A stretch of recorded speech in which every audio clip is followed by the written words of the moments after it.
Bapak Safril, Assalamualaikum warahmatullahi wabarakatuh. Waalaikumsalam warahmatullahi wabarakatuh. Halo, Bapak Safril. Gimana? Alhamdulillah sudah bersama kita.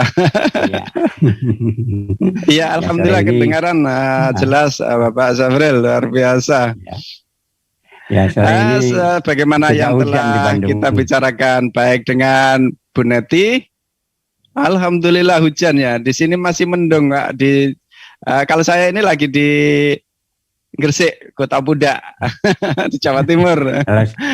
Tapi masih mendung ini, belum sampai hujan. Iya. Sama, belum. Bapak Safril, ini kita belum hujan. Kita lanjutkan. Kalau kita ini bicara tadi tentang PCR, ya, apakah PCR ini efektif? Bukankah kita ini kan sudah divaksin 2 kali ini? Lalu apakah vaksin itu hanya sekedar untuk administratif atau memang untuk kekebalan tubuh? Kalau memang untuk kekebalan tubuh seharusnya kita harus sudah positive thinking dong, bahwa kita sudah tebal dan nggak perlu lagi tes-tes yang lain ketika mau berpergian. Apakah memang ini kebijakan yang untuk sebagai pemasukan negara atau memang ini kebijakan dari segelintir orang yang memang bermental pengusaha seperti itu? Bagaimana menurut Bapak Safril? Baik, terima kasih Pak Abdul Latif, moderator sore ini. Saya mulai karena saya juga mengikuti tadi dari Bu Neti dan juga dari Pak siapa tadi? Pak Suswanto. Suswanto ya, Pak Suswanto. Dan saya akan menjelaskan, tentunya tidak mengulang apa yang telah disampaikan tadi. Saya masuk ke masalah kantong gendut pebisnis PCR atau PCR. Kalau tadi Pak Abdul Latif bilang PCR ya, kalau disingkatnya ya PCR. Tapi kalau dipanjangin jadi pacar gitu. Iya. Nah ini ibarat pacar yang genit gitu kan.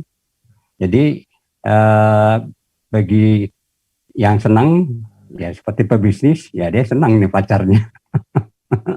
Tapi bagi yang melihat bahwa kegenitan ini sangat nakal gitu kan, ya udah benci. Jadi benci tapi rindu. Yang benci adalah melihat pacar ini genit gitu dan nakal gitu kan, tapi dari pihak pebisnis melihat pacarnya ini wah rindu banget mereka gitu. Jadi itu sebagai pembuka awal. Ya selama pandemi banyak pelaku bisnis yang banting setir ya, membangun laboratorium tes pacar gitu atau PCR gitu. Ya karena syaratnya gampang ya, keuntungannya pun menggiurkan gitu. Termasuk ya tidak pacar aja tapi di PCR, tapi juga antigen yang tadi disampaikan oleh Pak Firman ya.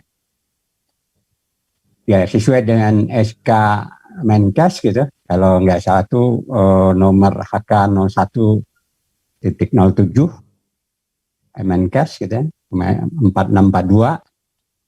Ini memberikan persyaratan yang sangat gampang untuk mendirikan atau membangun laboratorium PCR. Ya cuma 2 syarat itu, yaitu menjamin pengolahan limbah medis B3 sesuai dengan SOP gitu. Lalu yang kedua ya memiliki sumber daya tenaga kesehatan yang memadai dan itu bisa dikaji ya. Ya dengan 2 persyaratan yang gampang itu dalam waktu 1 bulan langsung mendapatkan izin operasional ya dari Depkes atau Badan Penelitian Pengembangan Kesehatan Kementerian Kesehatan lah gitu. Ya bisa diduga seperti yang disampaikan oleh Pak Suswanto tadi ya, kemungkinan dengan gampang seperti ini ya tujuannya adalah tujuan mendapatkan manfaat. Cuan, ya, cuan itu duit, bukan cinta ya, duit. Yang amat menggiurkan. Ini dikalkulasi oleh ICW ya, dia kalkulasi dan diperiksa dari laboratorium, ya, lalu dikalikan dengan tarif pemeriksaan, ya, dari mulai Oktober 2020, ya PCR itu sampai Agustus 2021 itu dihitung dengan uang pembayaran 900.000 ya. 900.000 itu dihitung perputaran uangnya itu luar biasa. Hampir mencapai 23,2 triliun. Besar sekali. Nah, selanjutnya juga itu diteliti, ya saya juga mengambil dari ICW, keuntungan dari bisnis tes pacar ini atau PCR ini selama Oktober 2020 sampai Agustus 2021 ya, setahun itu mencapai 10,46 triliun. Itu uang yang sangat besar sekali, ya. Ya ini ya kalau istilahnya tuh semut dengan gula yang manis sekali gitu ya. Nah, lalu melalui investigasi kepada beberapa perusahaan ya, itu diakui bahwa keuntungan besar dari bisnis laboratorium yang muncul dengan tiba-tiba ini banyak gitu. Itu mereka membandrol atas PCR ini ya dulu kan tahunnya 1 juta sampai 1.250.000 ya. Ya, di tahun 2020. Ya, karena mahalnya itu tergantung juga ke beberapa lama hasil tes keluar. Gitu. Semakin cepat, ya semakin mahal gitu. Padahal waktu itu harga satu reagen, ya reagen atau bahannya itu yang digunakan untuk tes PCR ini hanya 200.000 sampai 300.000. Ya, dengan beberapa merek dari luar ya, 200.000 sampai 300.000. Nah ini juga pernah heboh, tadi juga disinggung oleh Pak Siswanto, di India cuma 90.000 rupiah gitu. Karena memang pemerintahnya memberikan ya, subsidi, dana yang begitu besar, saat 1.000 triliun untuk di Indonesia, yang kita juga nggak jelas pertanggungjawabannya gitu, itu tidak ada subsidi PCR ini, sehingga kita malah 10 kali lipat dari India gitu. Ya. Walaupun sebenarnya akhirnya sekarang ini diturunkan ya, kalau nggak salah ditetapkan oleh pemerintah 495.000 untuk Jawa, lalu 525.000 untuk luar Jawa gitu. Itu pun kalau dibandingkan dengan India ya jauh gitu, masih kan 5 kali lipat. Jadi menyinggung Pak Firman tadi ya, proses cuan itu dari pebisnis ini baik itu dari impor mesin ya maupun dari reagennya sendiri maupun antigennya ini, distributornya mendapatkan begitu banyak ya, di samping keuntungan, kemudahan juga gitu. Pemerintah memberikan kemudahan ya dalam menetapkan dengan diskresi ya penghapusan pajak impor bagi alat-alat kesehatan untuk penanganan pandemi. Itu dibebaskan juga gitu. Jadi ya luar biasa pemerintah memanjakan. Ya, tadi Pak narasumber dari Pak Suswanto menyatakan 80-90% adalah swasta. Ya kita juga nggak tahu apakah swasta itu ada kaitannya dengan pejabat memberikan izin. Ya kalau kita lihat permainan ini kan sama dengan bansos ya. Menteri yang terlibat dalam hal korupsi biadab itu, tentang bansos yang dikorupsi itu, ya bisa jadi hal ini juga akan terjadi di sini karena besar tadi, hampir 23 triliun dana berputar di sini, gitu. Dana masyarakat berputar di sini dan keuntungannya juga 50%, 10 triliun. Nah, kita masuk ke masalah syarat dari perjalanan pesawat udara. Ini berdasarkan Inmendagri, ya. Lalu diaturlah, ya. Ini kalau nggak salah nomornya saya lupa ini, ya. Tapi pengaturan ini kalau menyangkut masalah pajak, ya, menyangkut masalah pemungutan uang, ya. Sebenarnya Undang-Undang Dasar 45, ya, tidak mengizinkan berdasarkan Mendagri atau peraturan presiden ataupun dari kementerian, harus melalui ya apalagi kalau menyangkut masalah yang namanya dana masyarakat, harus melalui DPR RI. Nah itu tadi, kalau mudah-mudahan Ibu Neti mendengarkan, ya Ibu Neti ya harus menuntut mereka ini melanggar Undang-Undang Dasar 45 loh. Karena memungut dana dari masyarakat tanpa membicarakan dengan DPR, tanpa membicarakan rakyat. Jadi kalau dari kebijakan publik ini melanggar. Kalau melanggar ya itu ada sanksinya gitu. Nah, pinternya lagi pemerintah atau Mendagri ini dikeluarkan pada saat reses, ya kan? Nah, kita nggak tahu dalam reses 24 Oktober sampai tanggal 1 November, ya, ini diberlakukannya PCR dengan harga yang telah ditentukan itu, dan harga itu juga bisa berubah-ubah tergantung waktunya, cepat atau tidaknya, gitu. Nah, ini harusnya sudah ada sanksi. Nah, berani nggak DPR memberikan sanksi, baik ke menteri ya maupun ke presiden gitu?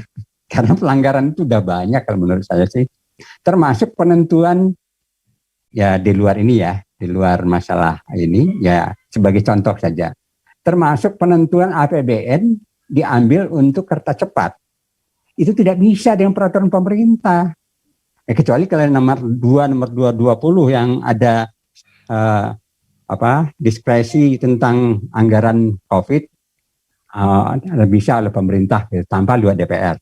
Tapi ini bukan masalah COVID, masalah kereta cepat, ditentukan oleh presiden. Ini melanggar undang-undang, ya. Dan itu bisa di-impeach sebenarnya.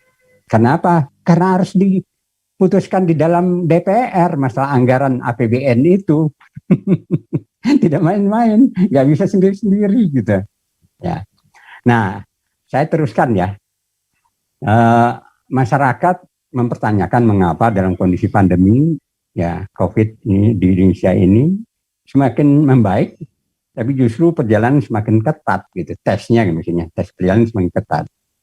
Nah, dalam hal ini jangan sampai ya masyarakat berpikir seperti yang tadi saya sampaikan tadi, melanggar undang-undang, melanggar ya kebijakan-kebijakan yang dikeluarkan itu memberatkan.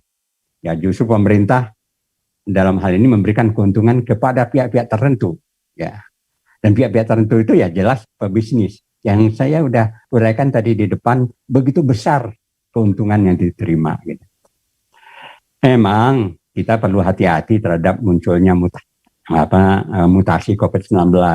Kalau nggak salah setelah Delta ini ada COVID yang disebut HY.4.2, ya. Itu juga berbahaya katanya. Tapi patut dicatat bahwa itu berasal dari kampungnya Pak Abdul Latif, bukan berasal dari kampung saya gitu, atau bukan berasal dari Bandung, itu berasal dari luar negeri, ya. Nah, aneh kan? Nah, kalau dari demikian, ya, kenapa PCR itu khusus cuma diterapkan bagi yang datang dari luar negeri, ya. Itu yang harus dilakukan, termasuk dalam hal ini karantina yang harus diwajibkan, tidak sampai lolos seperti artis yang kemarin atau selebgram kemarin gitu. Itu kan juga ada permainan kan.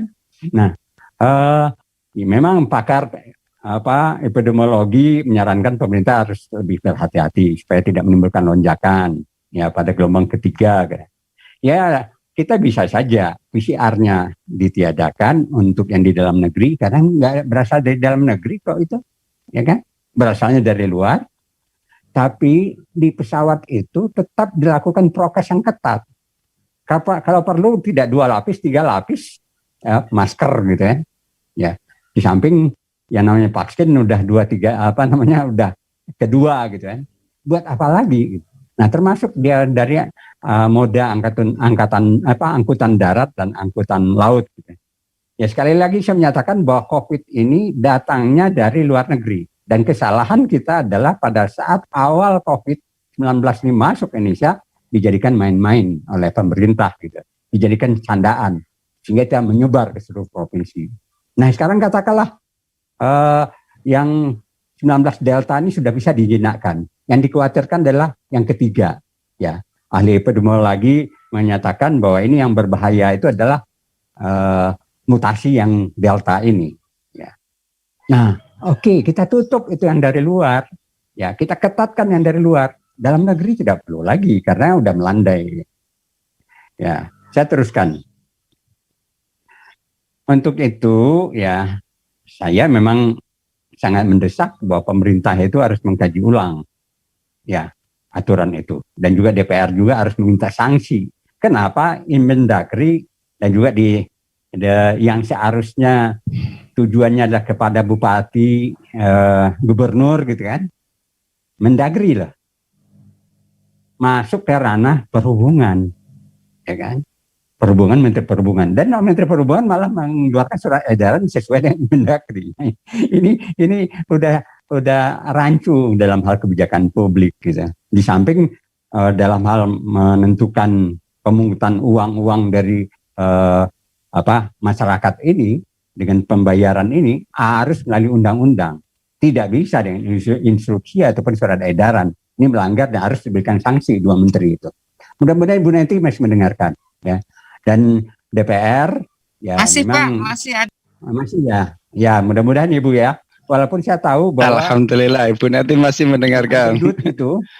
Yang gendut itu koalisinya 82%, ya kan, lalu Demokrat PKS 18%.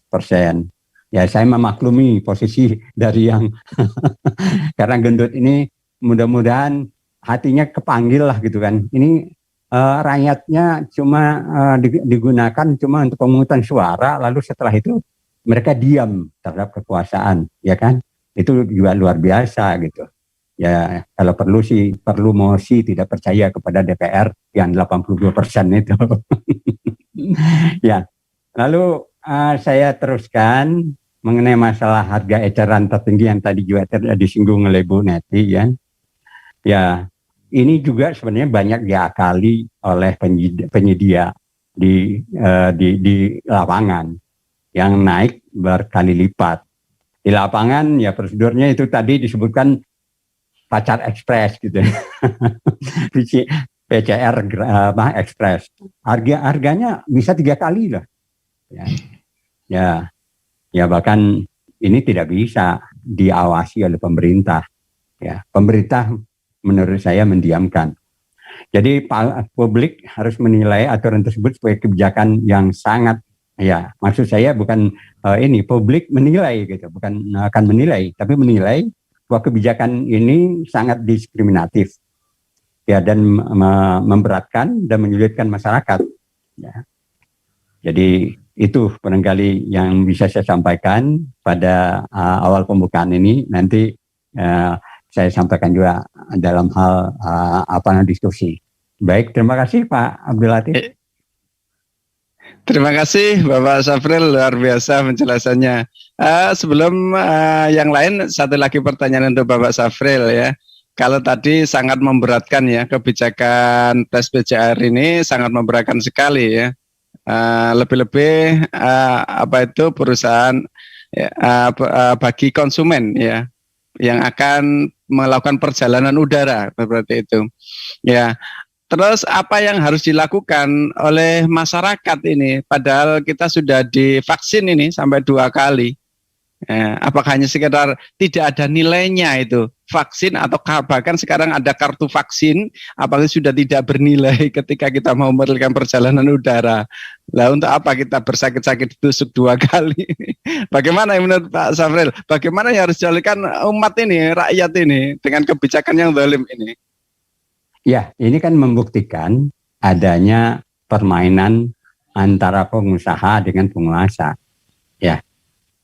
Ya, kita lihat bahwa terjadi di saat reses DPR. Lalu yang kedua, aturannya ini aneh gitu kan, dikeluarkan oleh Mendagri, lalu pakai surat edaran dari Depok, ya kan.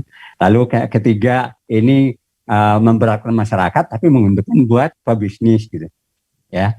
Ya ini benar-benar bukan aneh lagi, ada semacam permainan kalau boleh saya menyatakan seperti itu gitu kan. Nah untuk itu karena ini melanggar seperti yang saya katakan tadi, melanggar Undang-Undang Dasar 45 sebenarnya, karena memungut uang ini tidak bisa gampang dengan edaran ataupun dari instruksi. Ya ini harus ada semacam oleh masyarakat, ya mungkin sebagian masyarakat bisa mem-PT-UN kan pemerintah. Nah, cuman masalah PT-UN kan keputusan hakim biasanya membatalkan itu. Lalu membatalkannya ternyata cuman batas waktunya cuman sampai 1 November gitu. Sementara pebisnis sudah mendapat cuan, ya, sudah mendapat keuntungan yang luar biasa sekarang ini. Ya, kan berlaku dari tanggal 24. Ya. Saya tidak tahu apakah di situ juga ada presentasi untuk pengusaha-pengusaha, untuk penguasa yang sudah dengan gampang memberikan izin, ya kan? Karena persyaratannya gampang banget, gitu kan, untuk membuat laboratorium itu. Gitu. Ya, termasuk masalah antigen itu. Dan yang kedua adalah pertanyaan yang sama sebenarnya dengan katakanlah vaksin 2 kali dengan persyaratan, lalu prokes diperketat. Apakah tidak cukup? Gitu? Ya kan? Sebenarnya sudah cukup lebih. Tapi ternyata diadakan lagi itu. Artinya terjawab bahwa ini ada permainan, itu aja tegasnya gitu. Dan permainan ini harus dihentikan dan diberi sanksi oleh DPR. Ya kalau perlu seperti memberikan sanksi Rini Subono, Menteri ini dulu BUMN. Tidak diperbolehkan datang ke DPR. Jadi Mendagri, Menhub juga bisa jadi seperti itu karena dengan enak saja mengeluarkan instruksi dan surat edaran yang merugikan rakyat tanpa dasar hukum yang jelas gitu ya, dan melanggar Undang-Undang Dasar 45. Saya kira itu